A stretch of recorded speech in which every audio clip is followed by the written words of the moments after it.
Hi, everyone. Thanks for being excited. Can you hear me? Can you hear me? Can you hear me? Someone say.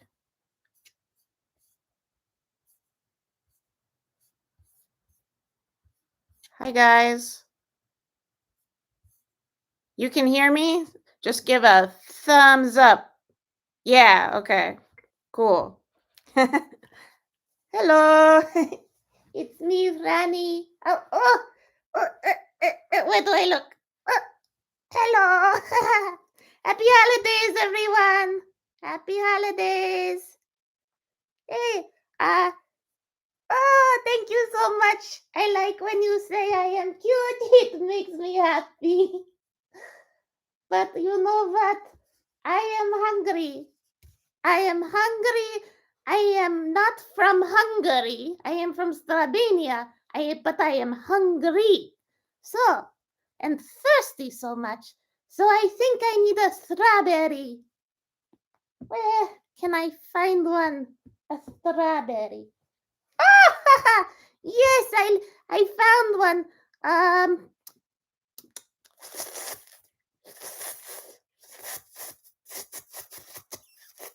it's delicious. It's delicious. I feel much better now. Thank you for caring.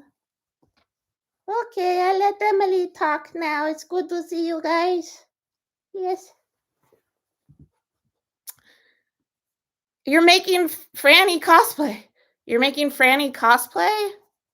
Oh my gosh, I can't wait to see that. Will you please share with me in the channel, the community?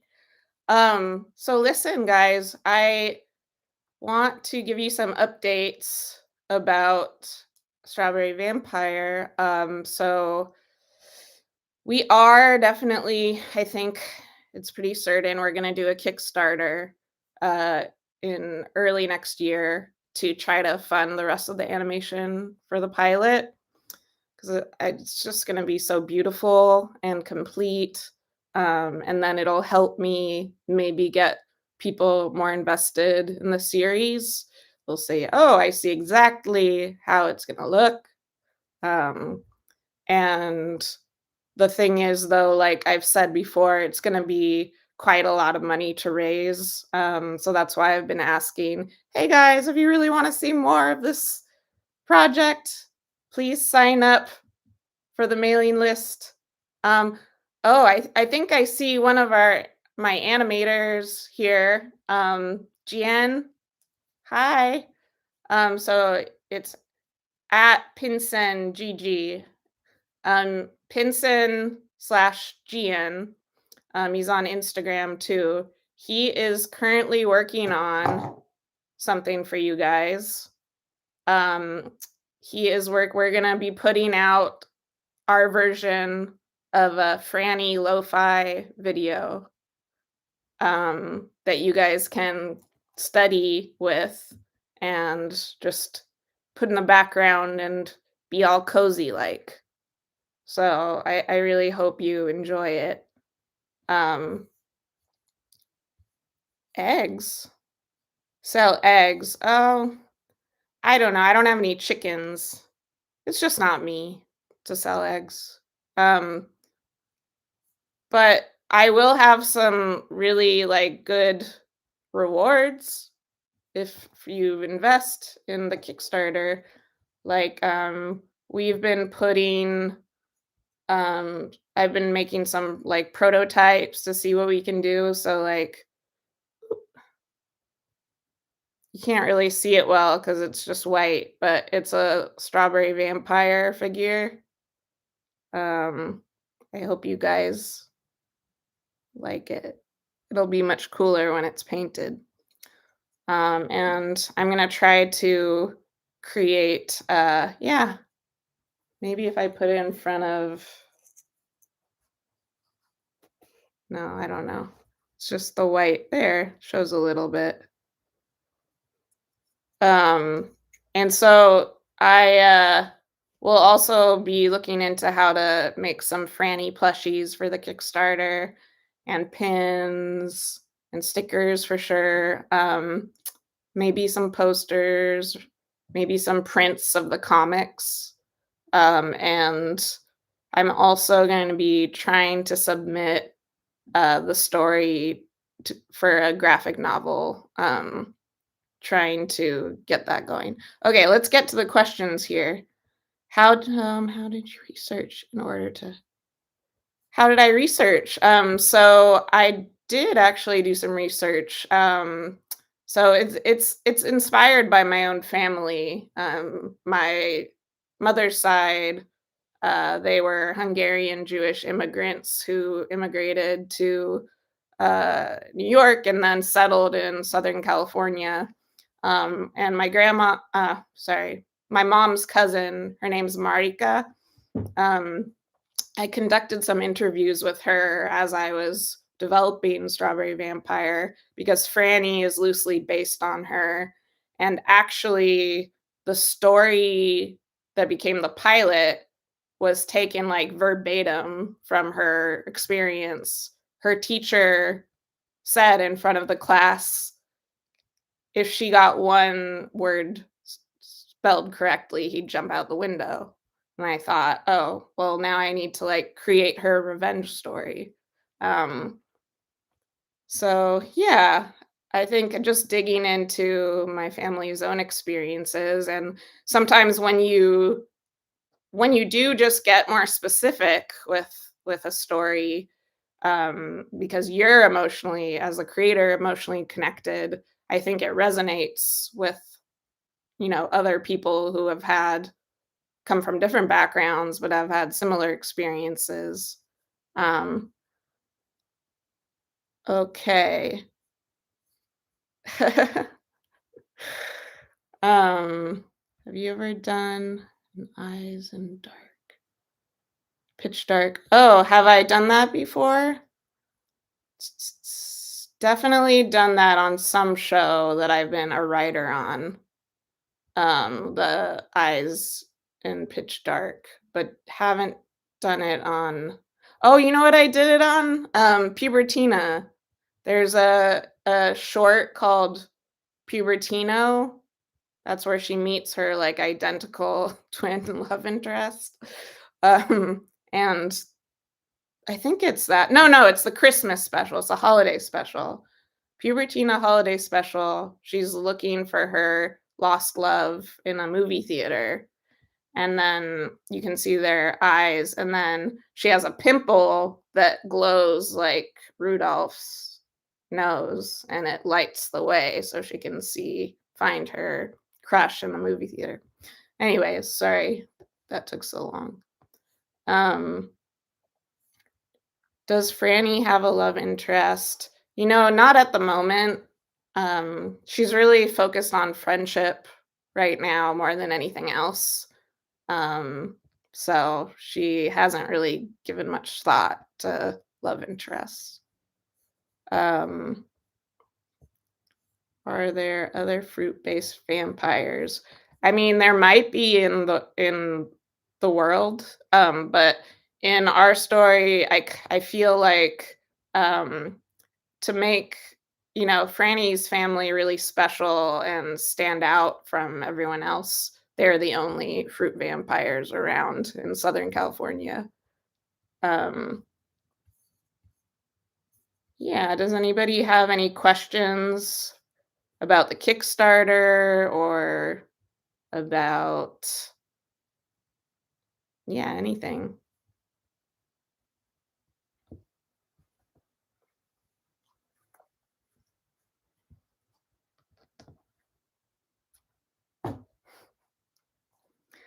Um, Boy, this is awkward. No, it's fine. Can the Kickstarter also pay your month's rent? No, it cannot. It can't even pay my month's rent.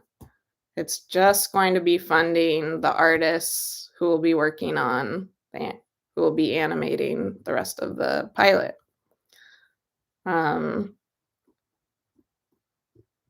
Yeah, someone asked if the fam had a big barbecue hangout at will they be grilling fruit? Yeah, they'll be grilling some strawberries. Um, yeah, out on the grill. It sounds delicious, actually, I think. Um,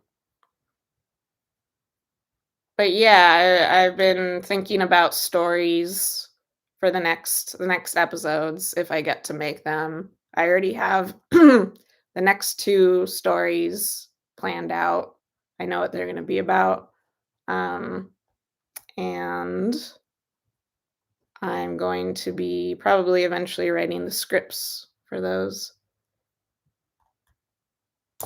I didn't receive a notification of the direct. Is it just me? Um, is it just me? No, I think there are a lot of people, or not a lot of people, some other people in this chat. Um, are there any planned benefits for the Kickstarter? Well, as far as like product benefits, I think we're gonna do probably vinyl figures or resin figures like this guy. It's gonna be painted though. It's you can't really see his face, but he's a cute little strawberry vampire. And then I'm gonna find a way to do Franny plushies, and prints and pins and stickers probably. Um, oh, could I someone asked about my writing process. Yeah, so, I always start with just like a seed of inspiration, but that inspiration can come from many places. So, like I said, with the pilot, it came directly from my mom's cousin, Marika, and her experience as a girl growing up. But so there's another episode that's a little bit related to my experience having a bat mitzvah that's like, but it's their own version, like a coming of age tradition um, that, could be feel a little also like a quinceañera or, many different coming of age traditions. And then I have another episode, like, obviously, we want to see her as a bat, right? And deal with that. So, I think the second episode is going to do that. So I'm also thinking about, like, what things do I want to reveal about the show, about the characters, um, and, while staying true to Franny's story being, you know, a kid like out of place in a different land and dealing with culture clash and all of that stuff. Like I'd like to do also, I like that her little brother Fritz is like assimilates right away. He's like the complete opposite to her. And so I'd love to do more like an episode more focused on Fritz and his experience, where he thinks he's fitting in, but maybe, I don't know. It'll be fun to discover what his story would be. I hope that's a little helpful. And then when I have the basic idea, like, okay, this episode's gonna be about Franny as a bat, I'll start thinking about what could make a fun, interesting story and what her emotional journey would be in the episode. Um, Autographed pictures, posters, sure. Um, yeah, I actually have prints that I sold at this Over the Garden Wall event, of me as Franny that I would be happy to sign and draw little Frannies on. Um, and my experience so far, well, I'm, it's funny because I kind of started on YouTube. uh, over 12 years ago, um, with Pubertina, which was a Smosh cartoon. And that's when I started my channel. And I was still in college. And it was just like the beginnings of YouTube, and I was just posting weird videos and stuff. And now coming back to it, it's just changed so much. So I never done a live stream before, and I hope this isn't I'm doing okay because it's new to me. Um, oh my gosh, does her goat make strawberry milk? What a great idea. I would say that the female Strawbanian goats do, but um, but Glarn is a male Strawbanian goat. Um, oh yeah, Tuffy, what do you think of Bluey? What do I think of Bluey? I think it's one of the best animated shows ever. Um, we were raising our daughter during lockdown when Bluey came out in America, and it basically like really shaped us and the games we played, and so it's holds a very special place in my heart. And I actually had a correspondence with Joe Brum, who created Bluey, because he read my book, A Guide to Developing Animated Shows, and he really liked it. And he gave me like a quotable review. So that was really cool. And he's a really nice guy. I couldn't believe he took the time to read it. Um, ooh, let's see. Do you plan on writing in a Van Helsing type character? I feel like Nancy is the closest thing to a Van Helsing type character because she kind of has it out for Franny a little bit, at least in the beginning of the whatever this season would be. Um, yeah, someone asked if kids are growing up with British accent because of Bluey. I remember our daughter had a British accent because of Peppa Pig for a little bit, and then Bluey's Australian. So I'm sure a lot of kids, at least temporarily, took on an Australian accent. Any tip on writing for beginners? Well, I think one good thing is to study shows you like and to break down like what feels like the first act, second act, third act. Like usually it starts with a character who wants something, right? Or characters if they're like two friends who want something. And then they make an attempt to try to get that thing. These are basic, very general terms, but then it goes wrong. And maybe they think they're succeeding, but we find out they're really not. And then somehow things have to what do you call it? Get get worse, basically. So things get a little out of control as they make these attempts to get whatever it is they want. And then you have a moment where the characters think everything is lost, and then they come up with a new kind of solution going into the third act, or they solve the problem in some unexpected way, and that's usually um, the basic makeup of cartoons stories. So if you can kind of look for that framework as you watch, especially like 11-minute um, animated episodes, it can help you better understand storytelling, I think. Um,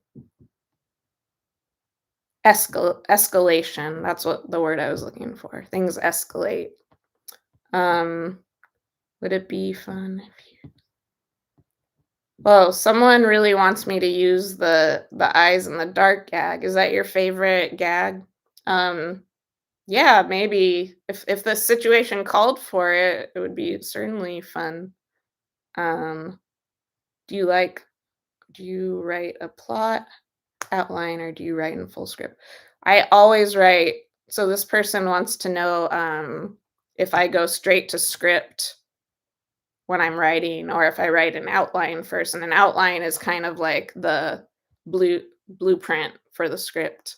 And I always write an outline first because it makes going into the script a much better experience because you have with an outline you can get the basic structure down, you can figure out all the scenes that need to happen, and then when you go in to write the script you can get into all of the fun details of the dialogue and jokes and all that stuff.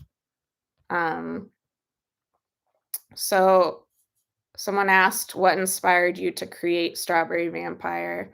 So, I've talked about this before, but my own family inspired the show. So, on my mom's side, they were Hungarian Jewish immigrants who survived the Holocaust and immigrated to America, and they settled in Southern California.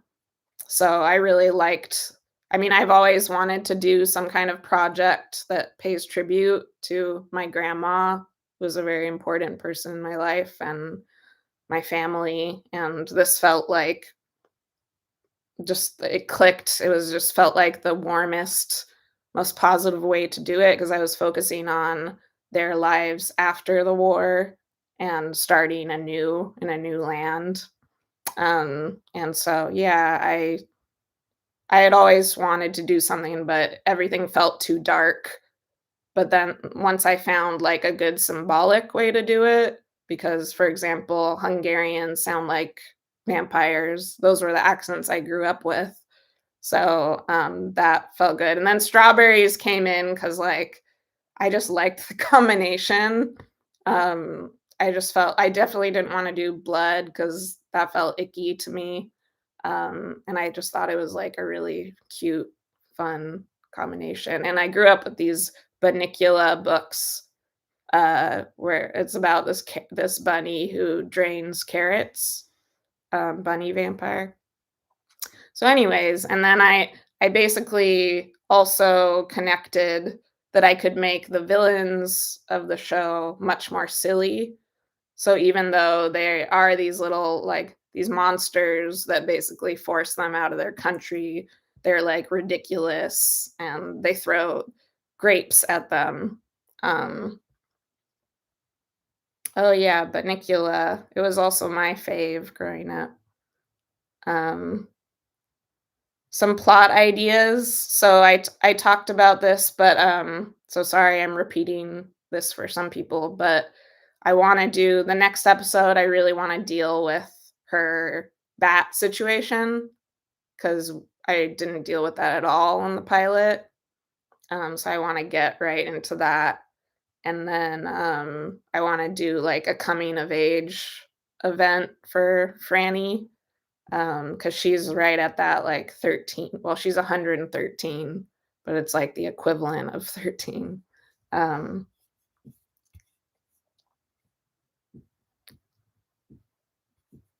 yeah, and we're trying to bring Glarn back into the story more too, because people really liked Glarn, and when we did that, um, my artist, German, did a comic that was, like, Peanut style with a young looking Franny hugging a young looking Glarn. And we really liked that too. So he designed an adult, what adult Glarn looks like, and he's going to be showing up more as her little companion. Um, any other books that you like?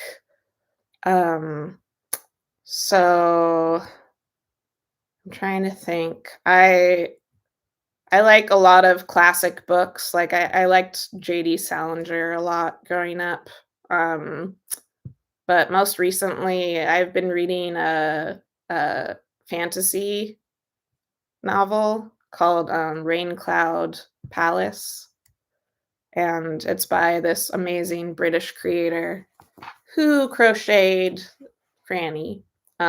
She's a multi-talented, and she is also a novelist now.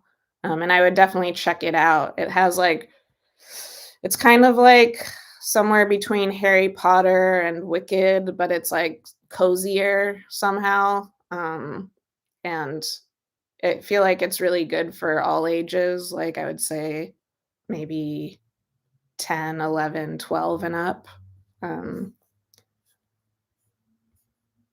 did you do the animatic of the pilot or did someone help you with it? So a lot of people helped me with the pilot animatic.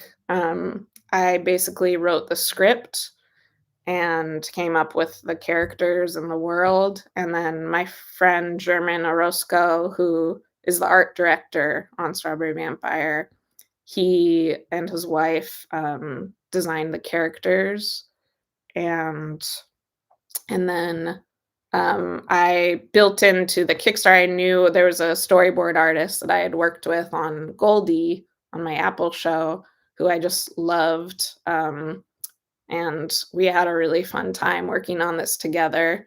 So those are her boards. She's amazing. Her name's Melissa Shu. And then we recorded, I cast it based on actor friends I knew that I had wanted to work with for a while, um, and called in some favors.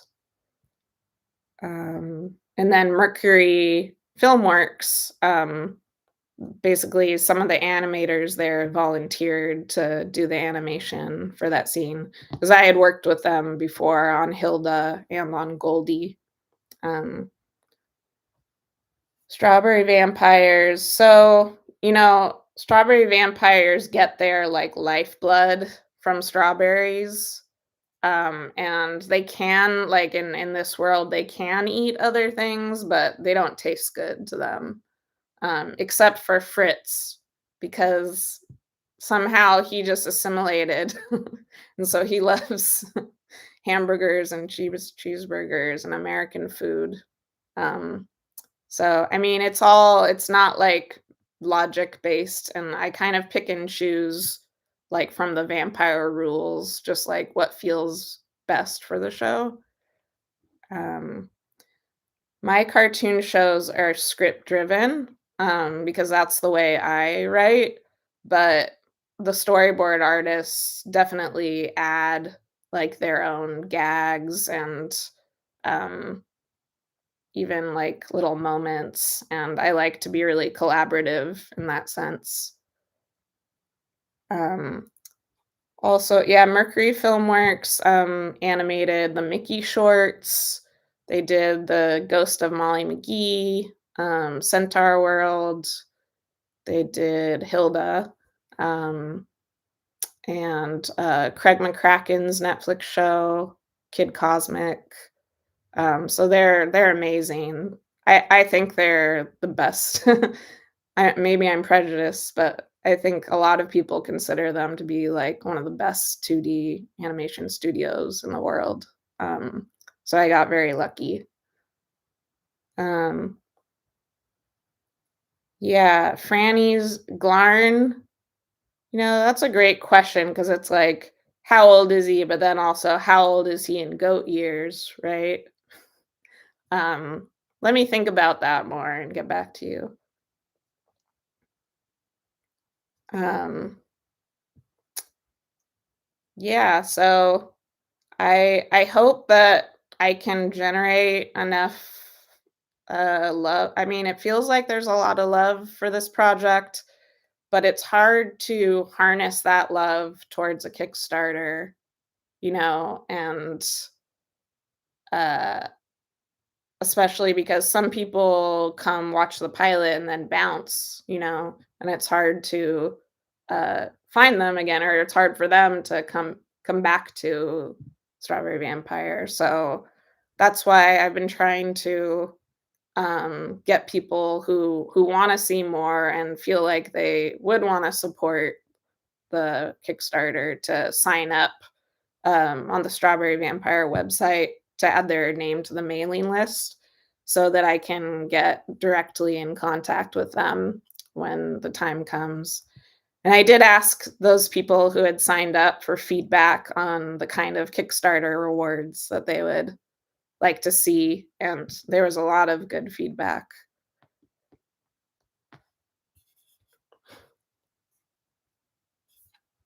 Will there be romance? There'll definitely be some romance. Like I've said though, Franny, as far as I can tell for her, she's really just focused on friendship right now for herself. Eternal friendship.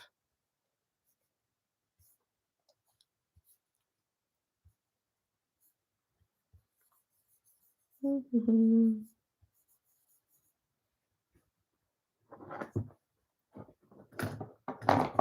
Is Psyduck here? There's a person who has a Psyduck avatar. I don't know if they're here. Um, does anybody have any questions about like writing or Strawberry Vampire or how this could become a show?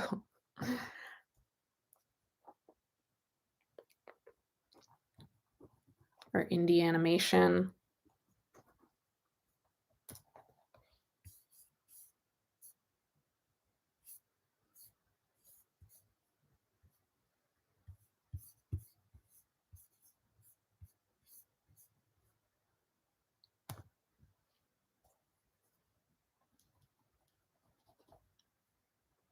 What are the age ranges here, may I ask, um, of you guys here?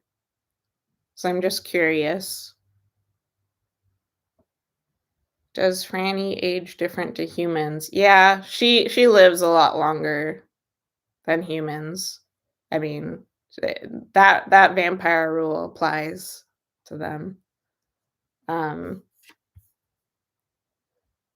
34, cool. I'm 39. I'll be 40 in March. Um, 24, nice. 25, awesome. Okay. What are your future plans for the series? Someone asks. I can't wait to see more, but take all the time you need. Thank you. Animation takes a long time. So the first thing, next phase is I'm gonna try to raise the money to fund the rest of the pilot animation because I really want to have a complete pilot because that's gonna help me sell people more on investing in it as a series. And hopefully it'll drum up more enthusiasm for the show, the project. And then uh, I hope that I either find like an investor, people who are interested in creating these kinds of shows for YouTube that are like more 6 to 11, like have the feel of the cartoon shows we grew up with and aren't adult and aren't preschool. Because it feels like there's really not a space for that right now on YouTube. So I'm hoping that a bunch of us can like get together and somehow make this possible. Um, and um, I didn't see your short film, Andrew, but I'll check it out. Emily, who's your inspiration as a writer? Do you have a favorite writer? Well, I think my two of my big inspirations when I was starting to become a storyteller or write were Wes Anderson. Like I really liked his early films. So I think that kind of sensibility or sense of humor influenced me. Then also Pee Wee Herman, Pee Wee's Playhouse. Um, that kind of sense of humor also influenced me. And then the show when I started watching cartoons again as an adult, the show that really, like, grabbed my attention was Flapjack. If you remember that, The Marvelous Misadventures of Flapjack, on Cartoon Network, and I just thought it was so weird and, funny, and it kind of had that, like, I think it shared some of the sensibility of Pee-wee, and, so I was creating little comics at the time, and I knew that, Thurup Van Orman, the creator of Flapjack, was gonna be, showing, like, first clips of the show at Comic Con.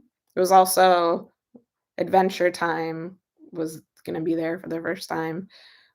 So I brought my comics and I gave them to Thurup, and, during the panel, he was, like, looking down and giggling throughout the panel, and then later I met him at a party because they would throw these beach parties back then, which that was a really great way to meet creators. And anyways, he told me that he was reading my comics, and that's why what he was laughing about. And so we stayed in touch, and he's a really great mentor to younger people. And he kind of mentored me a little bit. So he's a great guy. Oh, someone said my favorites are Star versus Force of Evil, Over the Garden Wall, Adventure Time, Amphibia, and Owl House. Well, it's funny because the first writing job I had was on Star versus the Forces of Evil, in the first season, and that was my first writing job, Darren Nefsey, and then I did a voice in Over the Garden Wall. I was Sarah, if you didn't know, Wirt's crush, and I wrote a story for Amphibia. I didn't write the script, but I helped develop one of the stories with the showrunner and the head writer. Um, so I've been in and out on a lot of shows, but um, I'm animation's best kept secret, you see. So people don't know. Um,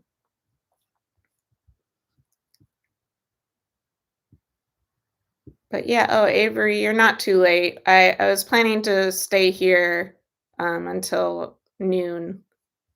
So just to make sure everyone who wanted to come gets a chance. Yeah, Strawberry Vampires definitely. I feel like it could live on the same planet as some of those other shows.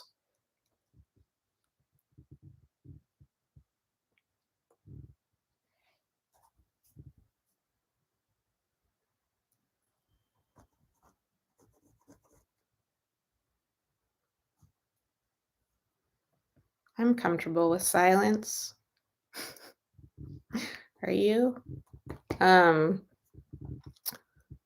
do you want to see a cool prop from Pubertina that's on my desk? I don't know if any of you are ugh, familiar with Pubertina, but there's an episode where she gets her period and her mom won't let her wear tampons yet. And so this is when she puts towards the end, it's like a musical episode, and she puts her first tampon in. Those are her little feet in a public bathroom. My mom made this because she's a miniaturist. It's pretty special. And what else can I share with you? Well, I think some of you have seen this, but this is the Goldie toy I made.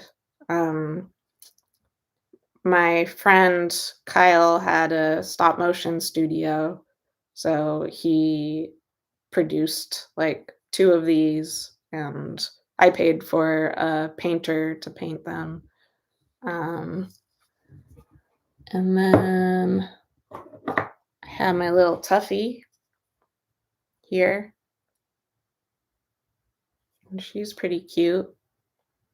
I made like 20 of these, so they could end up as part of the Kickstarter goals. Yeah, definitely Betty Boop vibes. I was going for a Fleischer style with her. Um, do you have some first character designs? Yeah, I'll show you. I mean, basically, let me see. Not on me, but I can show you a poster.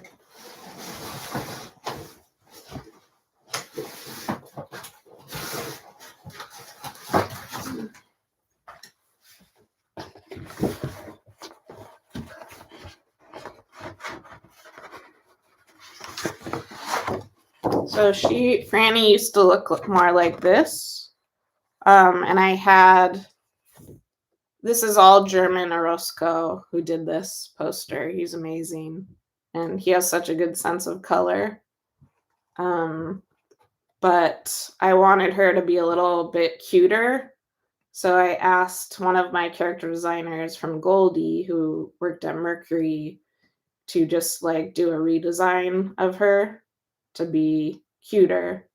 And I think that that turned out well. Yeah, so I have a bunch of these posters still from the first Kickstarter. And so I'll probably use them for the next Kickstarter too. They're pretty awesome. Yeah, Avery, I agree. The eyes definitely help. And just like the proportions on the face changed. So they're a little bit like you would say babyer proportions, just slightly.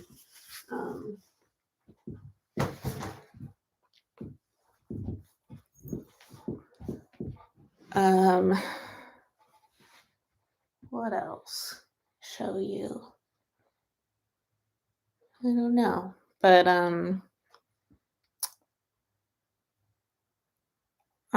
someone says that they're in their second year of animation school. Oh, they just retracted the comment. That's okay. Yeah, I think the posters definitely will be available. And I also have someone was asking about autographs, and I have these prints of me when I cosplayed as Franny that I used for this Over the Garden Wall signing I did. And I can sign those and draw a little Franny on them for a Kickstarter reward. Someone says they saw my talk at Lightbox and they're interested in how I had Mercury Filmworks help me. So I already had a pretty good relationship with Mercury Filmworks because I was the head writer on Hilda season 3, and they produced Hilda, and then they produced my show Goldie with me. So they were basically my team in Canada, and so when I wanted help, well, Clint, he's the owner of Mercury Filmworks. He actually at a dinner before the Emmys, because Hilda was nominated for Best Writing for the Emmys, and we had a dinner all together. And Clint said, "Hey, if there's anything I can help you with this new project, let me know." And I took him seriously and followed up on that. And so what they did basically was they put flyers up saying, "Hey, do you want to work on Emily Brundage's passion project, animating one scene?" And so the animators who felt passionately about it and just wanted to be a part of it, they volunteered their time outside of their regular jobs to get that animated. And my director, Graham McDonald, who was my director on Goldie, who's a good friend of mine now, he directed the animation on it. And so it's kind of, I'm in a different position in that sense that than people starting out are, because I've been working in this industry for over a decade. And I have built these relationships with certain people over time. And, we like to help each other.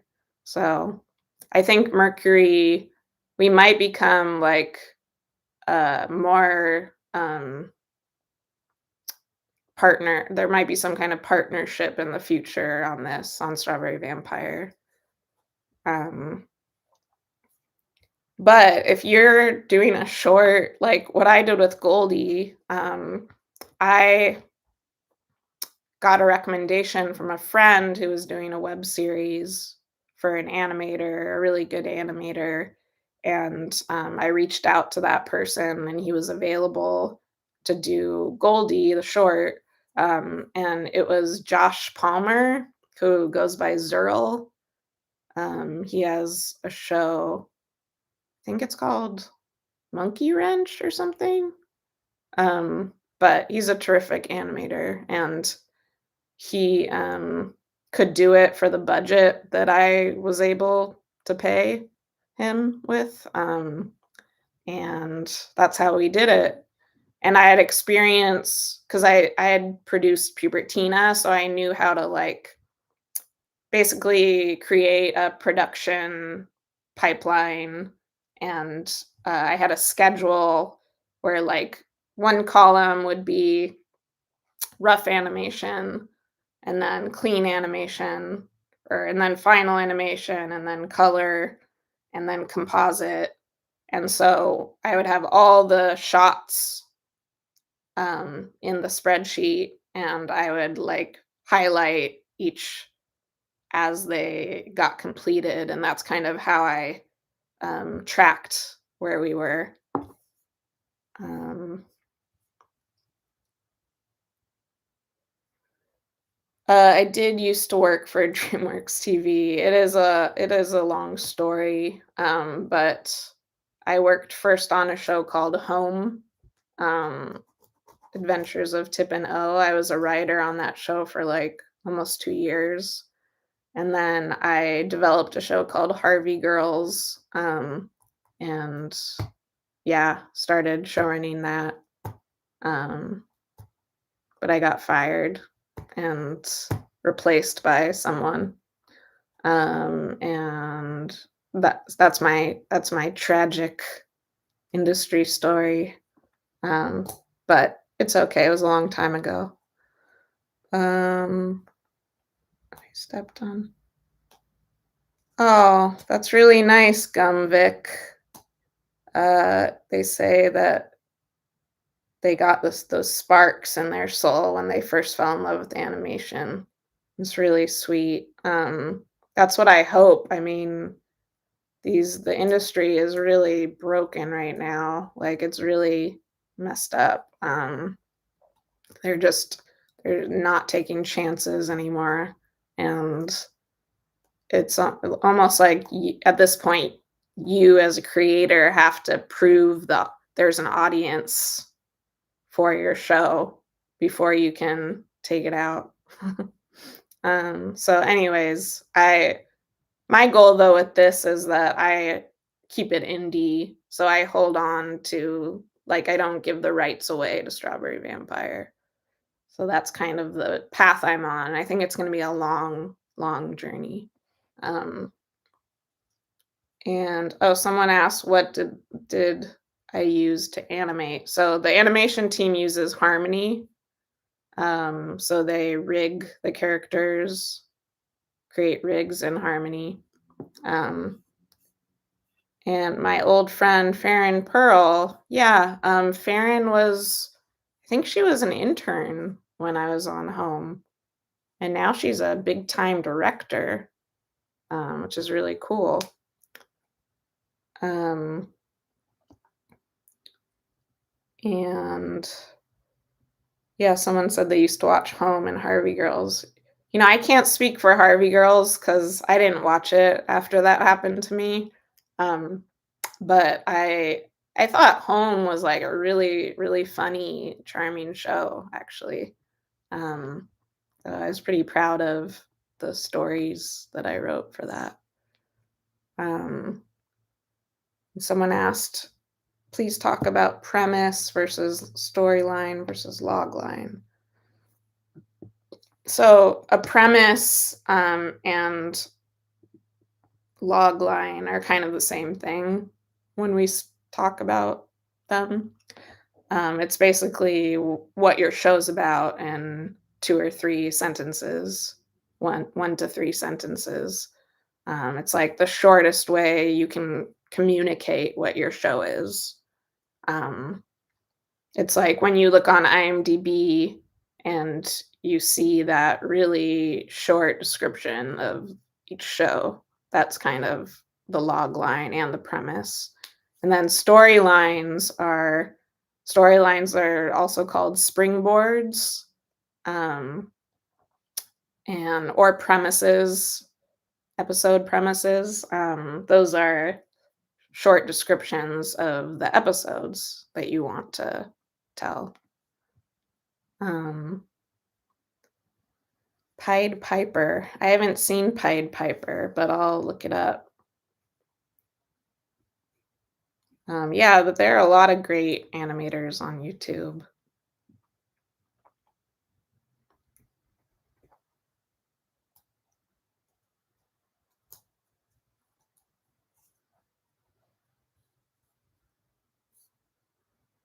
Um, Pinson asked what my experience is like as a voice actor. Um, Voice acting is really fun. Um, like once you feel comfortable and you don't feel um, like you have to just let yourself go and not be worried about what people think who are watching you, or you won't really get your best performance out.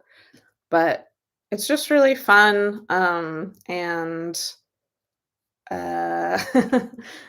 but I don't really have any advice. I think that's my only advice is just like let yourself really go there with the energy and um the reads that you're giving. Like don't hold back.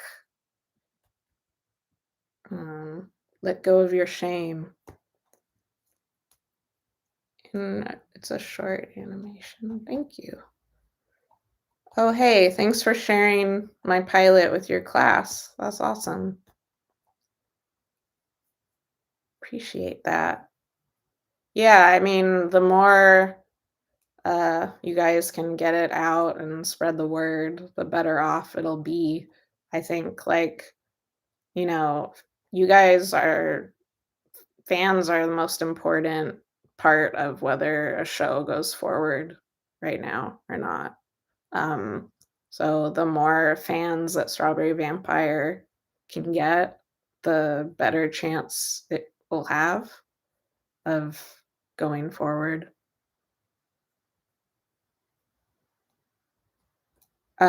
Someone asked about Gumvic asked about my experience becoming a writer in animation. So before I became a writer, before I got my first writing job, I created a web series called Pubertina for YouTube.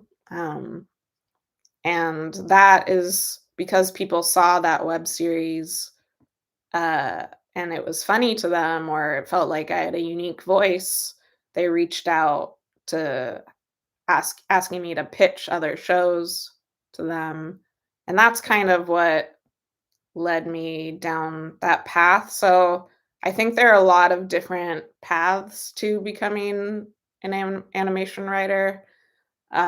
Like a lot of people will try to get their foot in the door just any way possible, like as a production assistant or a writer's assistant would be the best position you could get, because from what I've seen and my experience as a showrunner, writer's assistants always get, like, thrown a bone, like, get a chance to write a script.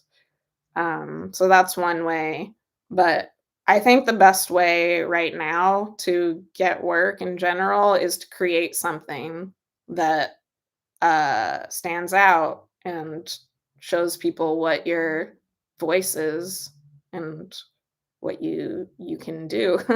So I think, that's what I would recommend, like, trying to produce a short or an animatic or comics, something like that. Um, oh, hey, I'm glad you could relate to the spelling bee part, Pinky Wonderland. Yeah, I think that, it's cool that Franny's experience speaks to other immigrants who've had similar experiences, but it also speaks to possibly adults and kids who are dyslexic, because I feel like that's definitely an interpretation of what Franny dealt with in the pilot. So that I think that's really cool.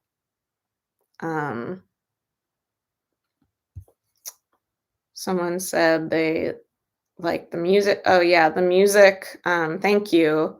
So the music was done by a composer named Freddie Weedman, who had worked on this show called Big Nate that I worked on, and I wanted him to really stick true to like Hungarian folk music and klezmer music, and I thought it would create a really unique sound.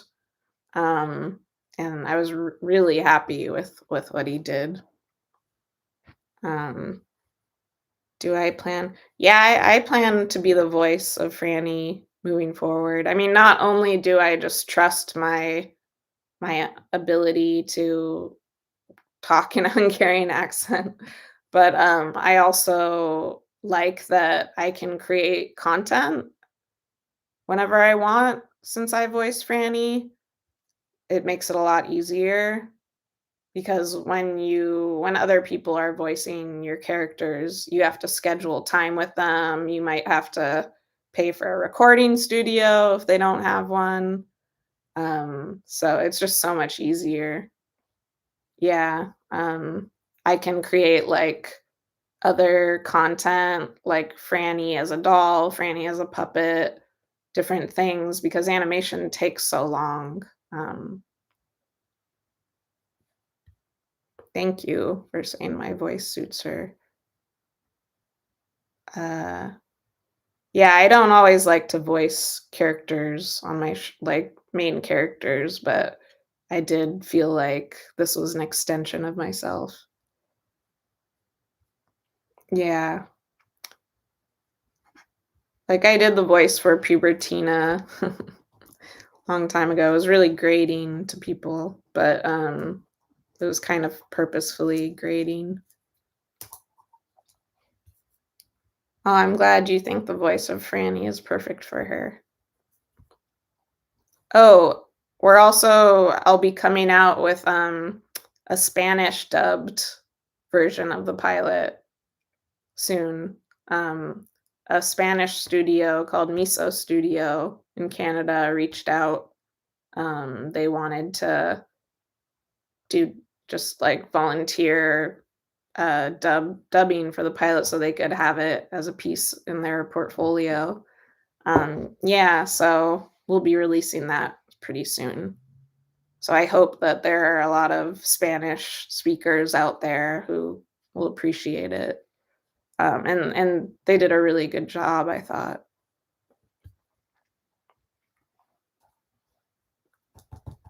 Hello. Hey, I have a new shirt. Um, I created this baseball shirt from the shop. I really like it. It's really soft. But if you're interested, you can check it out. Um, I really like it. I gave my family members strawberry vampire merch for Hanukkah. Um, hey, thanks, Joseph. Thank you so much. Yeah, this shirt is really good quality. Like I said, it's like really, really nicely soft. Oh, someone said they bought the mug. That's awesome. I hope you have like some cozy cider in it or something. Or strawberry. Is there strawberry cider? I feel like there could be. Um, what about pitching? Gum Vic asks. Yeah, so studios aren't really willing to. I mean, it doesn't mean like there's not going to be one original show that goes forward, but just generally speaking, right now is not a great time to pitch original shows to studios. And I think that really it's kind of cool because like you can enjoy it for yourself like for longer. Like even when I made the Goldie short, I didn't pitch it right away. I wanted to enjoy having the short and submitting it to film festivals. Um, and kind of always when you do that, you have a better chance of setting yourself up for success because you're developing it longer. You're developing the characters so you know them better by the time you maybe go out to pitch it. And you can also like possibly get a fan base going for it, which puts you in a much better position if you were to take it out somewhere. Um, and some he also Gumvic also asks what they like to see in the Bible and what my tips are. So, um, luckily for you, I wrote a book on this called a Guide to Developing Animated Shows. And you can get it from my website, emilybrundage.com. And I go into every step of creating a pitch Bible. I even have an example of a Bible at the very end. So I think I'm going to have to sign off now because we have guests coming. But this was really fun, and I'm glad I got to do it and got to talk to you guys before the holidays. Tonight's the eighth night. Yeah. My daughter's been getting Pokemon cards almost every night. Uh, yeah. Thank you. So I'll do another one of these in the new year, maybe January. So just stay tuned. But it was great to chat with you guys, and please add your names to our mailing list if you haven't gotten the chance, so you can be aware of the Kickstarter when that kicks off. Um, but yeah, enjoy your holidays. Merry Christmas, Happy Hanukkah. If you celebrate whatever you celebrate, enjoy. See you in the new year. Bye, guys.